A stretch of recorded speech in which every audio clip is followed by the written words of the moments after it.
Hello, beautiful soul, and welcome to Becoming the Sun with Joita. This is a podcast where we talk about all the ways we can illuminate our lives and the lives of others through empowering topics such as consciousness, overcoming obstacles, energy healing, honoring our intuition, self-love, metaphysics, and much more. My intention with each episode is to open your heart and mind to new ideas and perspectives to ultimately help you view life from a lens of love rather than fear. Thank you for being here, and let's dive in.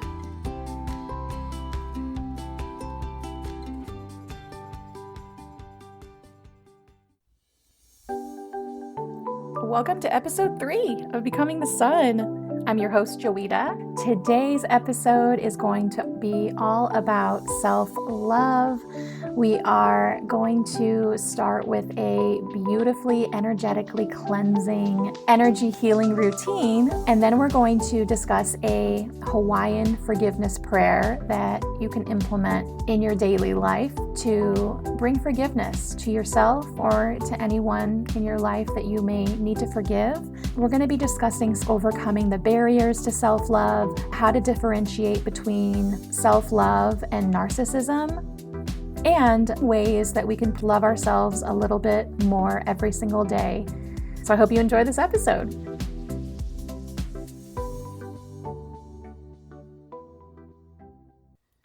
It's the first day of spring. Let me just back up. Boop, boop, boop. Let me rewind. It's the first day of spring. Happy spring equinox. I hope you're feeling, when you listen to this, whenever you listen to this, whether you're listening to this in winter or summer or spring, I hope you're having a beautiful day, and I hope that the energies are supporting your growth and your divine light. So let's go ahead and get started. I am very grateful that you're here. So let's see. Okay. I first want to start this podcast episode out doing something a little different that I haven't yet done. I wanted to start this episode with a little bit of energy healing, a little bit of energy medicine. My girlfriend, Christy, and I, shout out to my bestie, have been doing this daily energy routine pretty consistently. I want to say over the last 6 months or so. And it's very potent. It's very subtle, yet very potent.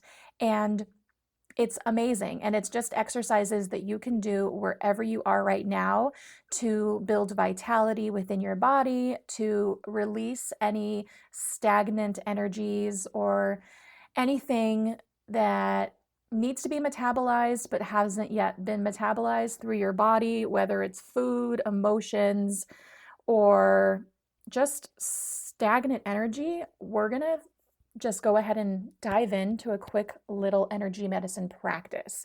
These exercises are just a part of Donna Eden's energy routine. I will link and everything in the show notes. So we're going to start by rubbing our hands together and shaking them off. And we're going to start from the top of our head and we're going to go down. So the first place that we're going to be tapping is actually our stomach meridian. The stomach meridian embodies the yang aspect of the earth element and traverses the body from the face down to the feet, supplying one of our strongest grounding forces.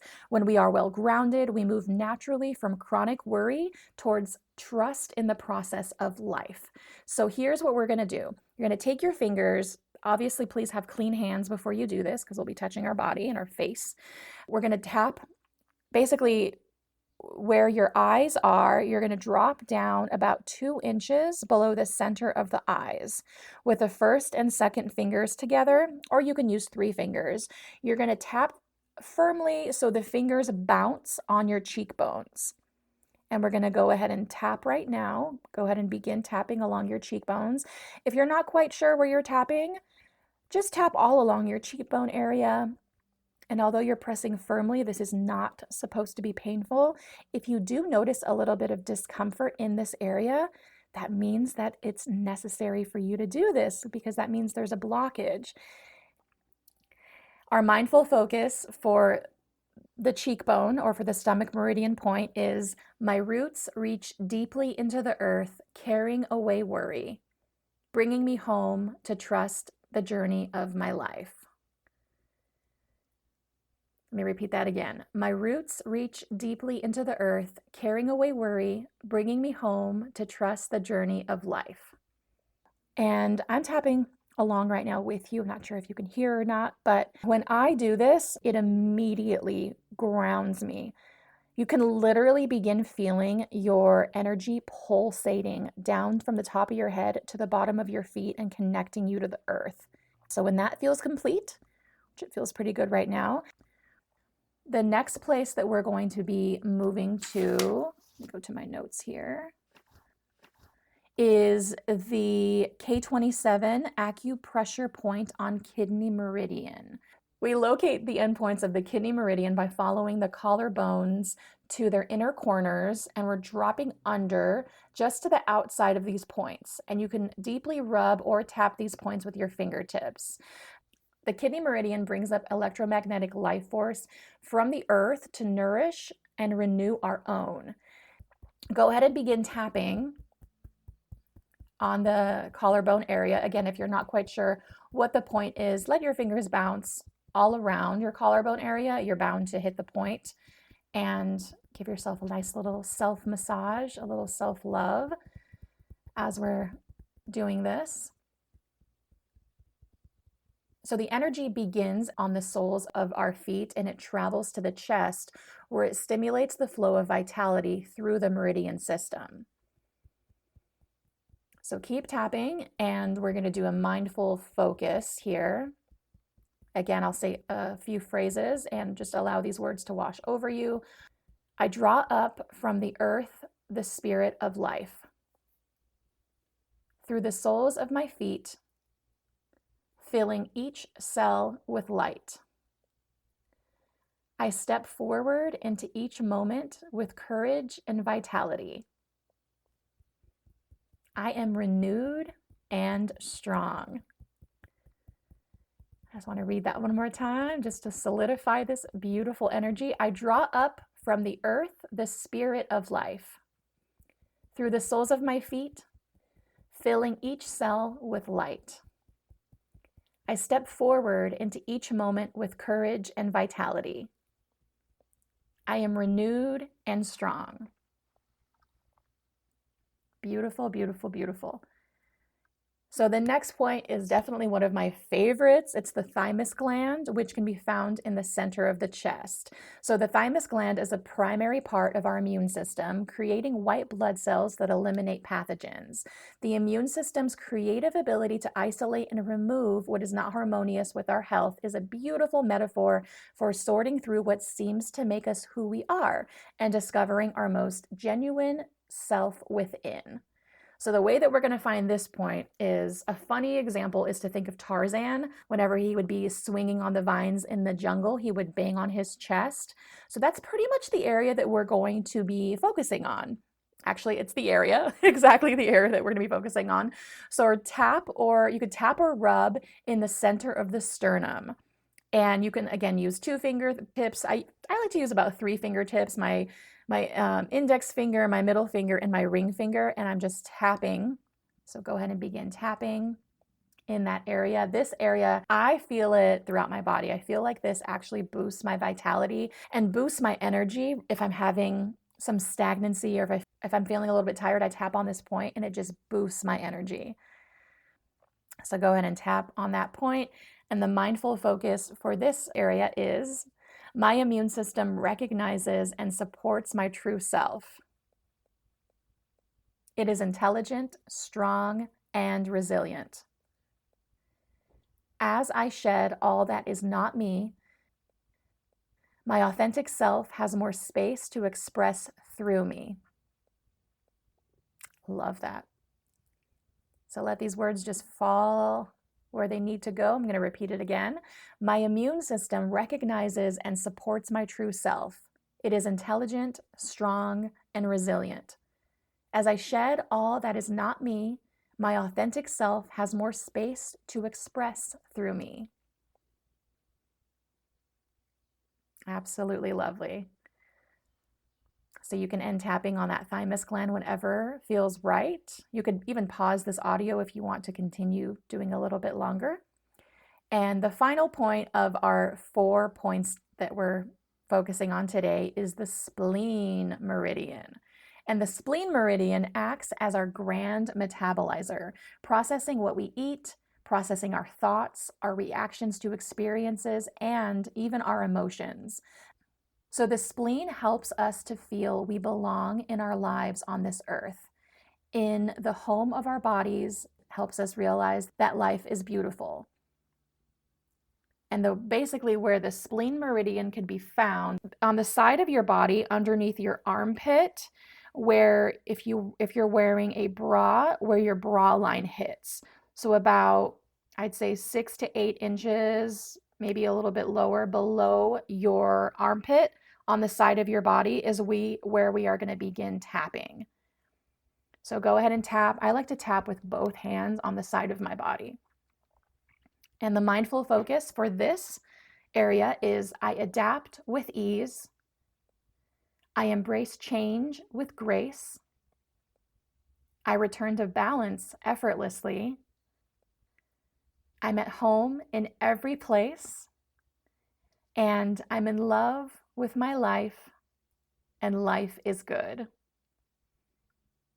When I do this area on myself, it's typically a little uncomfortable. I definitely notice tender spots in this area when I'm tapping, which just means that my body needs to metabolize something.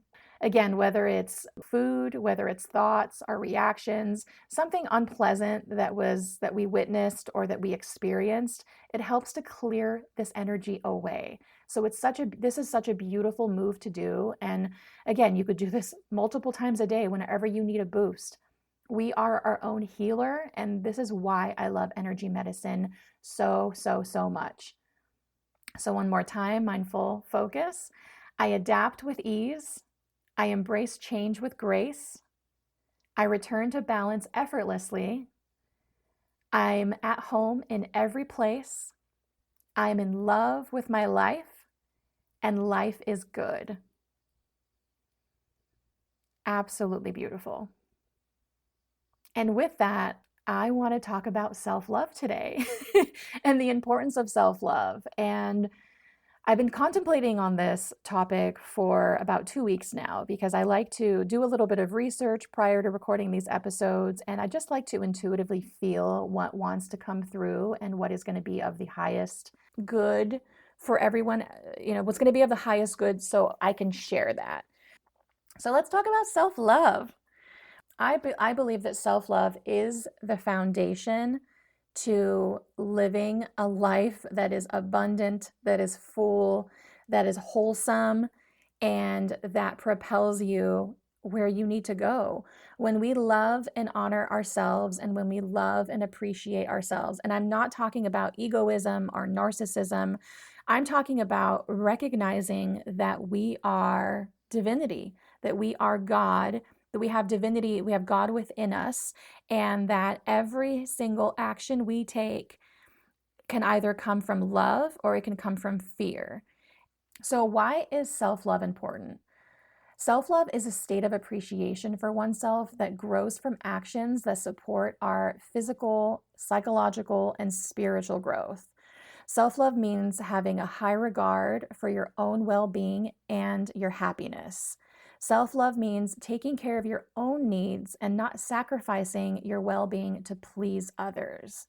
And how many of us are recovering people pleasers? Raise your hand. I'm raising my hand so high right now because I am definitely in the stages of, everyone's a work in progress, right? But I'm definitely in the stage where I am firmly setting boundaries with people and with things and with energies that don't feel good. And it's so hard because I feel like when you first begin to set boundaries, you feel so much guilt. Obviously, I can't speak for everyone, but when I began to set these boundaries and to say no to things and to excuse myself from certain relationships and dynamics, there's a feeling of immense loss and almost kind of like you're going through an ego death because you're losing a part of you that used to kind of run your life. Like the people-pleasing tendency is to put others before yourself and ultimately, it's because we want to be accepted. We want to belong. We want to feel a part of a tribe.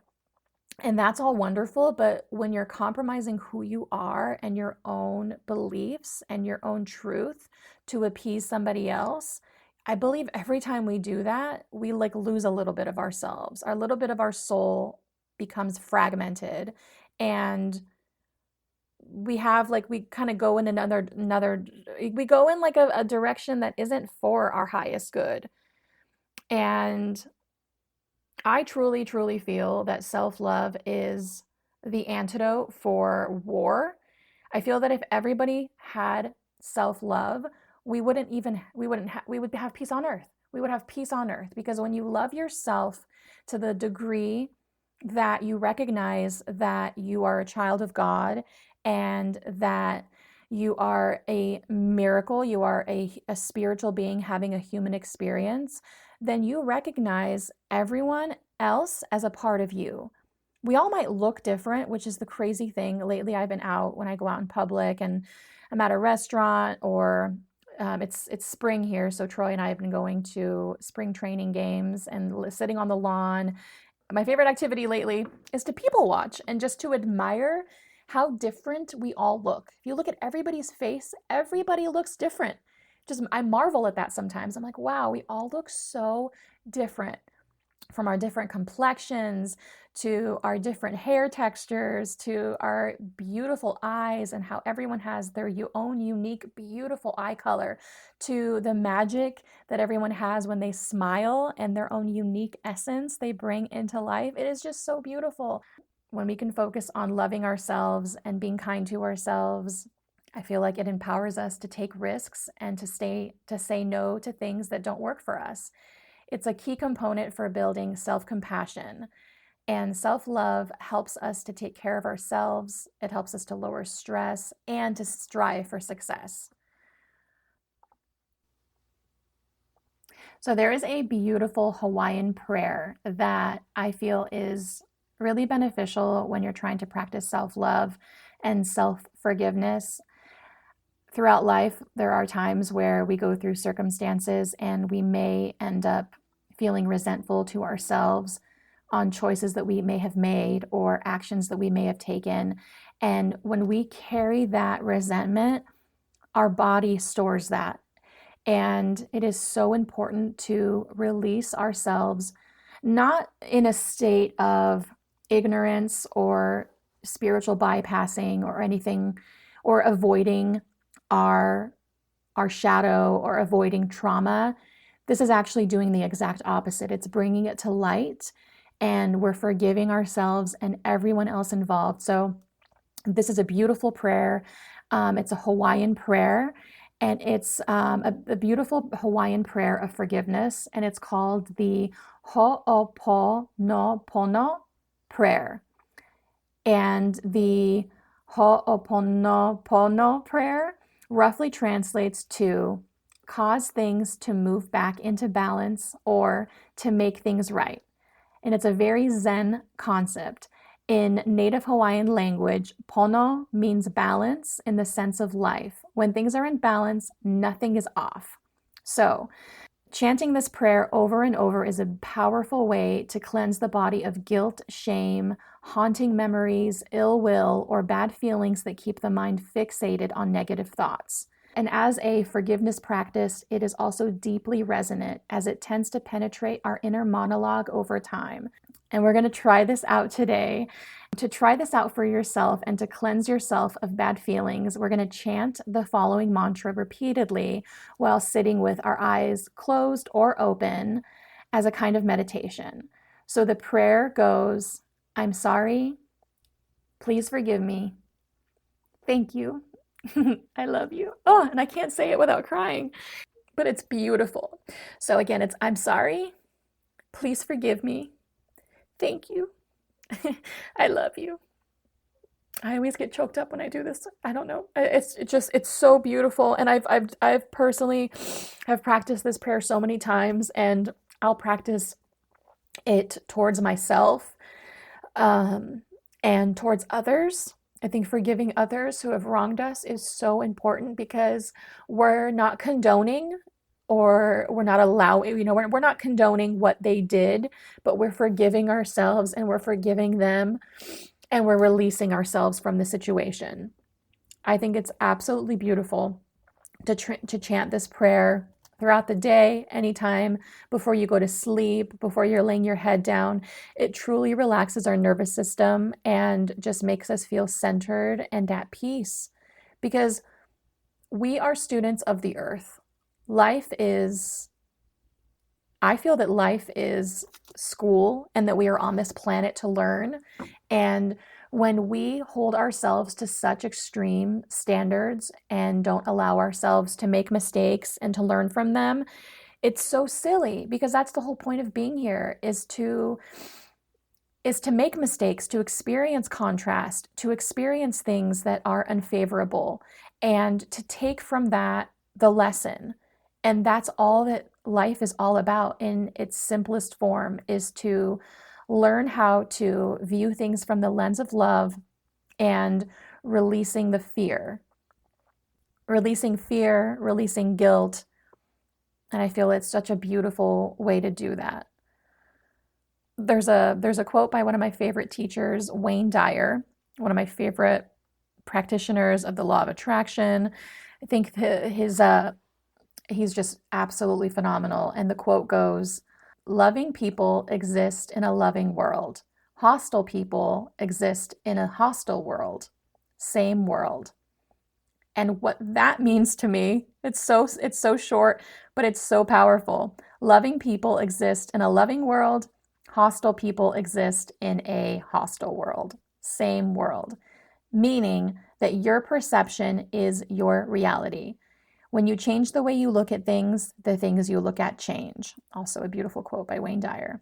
When we can shift our perspective from things are happening to me to things are happening for me, that is the ultimate path of self-love, is to honor everything that we've been through and everything that we're going through, and to lead with love and understanding and forgiveness. There are so many times in life that we go through things where we just beat ourselves up. Like I still have I still have moments where I'm like, why did I behave that way? Why did I do that way? Why did I behave that way? Why did I treat this person in such a rude way? Where was I? Like you feel like you're kind of vacant from your consciousness when you behave in ways that are unkind. And bringing yourself back is the key, and bringing yourself to a state of awareness. Self-awareness is such a gift, I feel, because once you begin recognizing, oh my goodness, like I'm being unkind to myself, or I'm being unkind to this person, stopping that in your tracks, I feel that we literally quantum jump. Differentiating self-love from narcissism.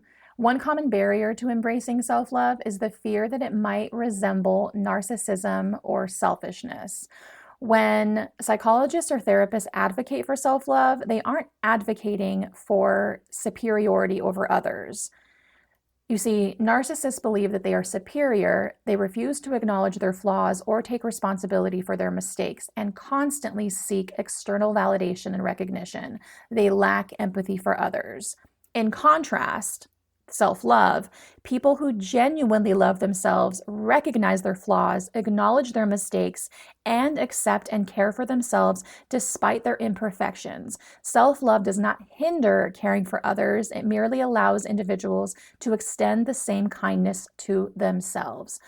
Oftentimes, we might encounter some barriers to self-love, such as perfectionism. For example, if I can't do it perfectly, there's no point in trying, I'm not going to get this done. And this is such a limiting belief that sets unrealistically high expectations, making it difficult to accept oneself as imperfect and undermining self-love. It's progress over perfectionism. That is something that, if you find yourself in that negative thought loop of like, I can't do this because it's not perfect, you need to sit yourself down and recognize that it's progress over perfection. Every step forward is absolutely beautiful. And as you begin to master whatever it is that you're beginning to embark on, that everything will flow beautifully. And it may not be perfect, but at least you're doing it. And That is what we're meant to do. We're meant to live life, and we're meant to let our souls express what our souls are meant to express.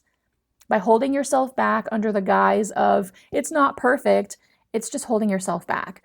Self-criticism is another thing, which is in alignment with being, a perfectionist. Phrases like, I'm not good enough, I'll never measure up to others, are such belittling, unhealthy, and unproductive ways of thinking. Constantly comparing yourself to others and focusing on perceived shortcomings can create a negative self-image and a belief that one doesn't deserve love. And I'll just tell you right now, you absolutely deserve love. You are the embodiment of love, and you are good enough, and you are enough. And if you have a shred of self-doubt, like, please know that you have so much magic inside of you, and the world needs it. The world needs your magic. Moving on to guilt and self-sacrifice. Phrases like, taking care of myself is selfish. I should always put others' needs first. A lot of women, I feel like, especially in our collective ancestral trauma, is that guilt and self-sacrifice component. Feeling that, taking care of yourself is selfish is so wrong, because this belief prioritizes the needs of others to the point of neglecting personal well-being, leading to burnout and lack of self-care. So let's collectively dismiss that and learn to know that you have to fill your cup up first, and what you are pouring from is not your cup, but from the overflow of that cup. That is what you are pouring from. The next is fear of judgment. What will others think of me if I prioritize my own needs? So the fear of being judged or seen as selfish can prevent individuals from engaging in self-love practices, as they may prioritize external validation over their well-being. And finally, internalize negativity. The phrase, I don't deserve happiness or self-care, I'm not worthy of love. This deeply ingrained belief can stem from past experiences or even ancestral trauma, or even negative messages received from others, leading to a lack of self-worth and a difficulty to practicing self-love. So how can we put self-love into action? It's normal to feel ambivalent about self-love or any kind of change. However, embracing self-love doesn't necessitate transforming every aspect of your life. We basically begin by treating yourself a little bit better today than you did yesterday. The practice for this upcoming week that I have for you, that I invite you to begin, is to identify one loving act that you can undertake for yourself. It could be a supportive thought or an action. It could be a meditation. I actually created an amazing, not to toot my own horn, baby, but toot, toot, an incredible walking meditation to help boost your mood, raise your awareness, raise your energy, and to help you see with clarity. I'll link that in the show notes. You could do a walking meditation. You can do a little bit of art. You can listen to some amazing music and just allow yourself to dance yourself silly in the privacy of your own living room. You can do anything. You can lay out in the sunshine. You can go on a walk and just gaze at flowers. You can call an old friend that you miss and just have a lovely conversation. Anything that you are doing to basically fill your cup up. Even just taking a nap is so therapeutic and beautiful. And as you begin to embark on doing things out of self-love, more ideas will begin flowing into your consciousness of whatever feels right for you. So I invite you to do that. So examples of self-love, what are some examples? So self-compassion, treating yourself with kindness, understanding, and empathy, especially during challenging times. Acknowledge that you are human and deserving of love and forgiveness. Setting boundaries, recognizing and asserting your needs and communicating them clearly to others. Prioritizing your well-being by saying no to things that drain your energy or compromise your values.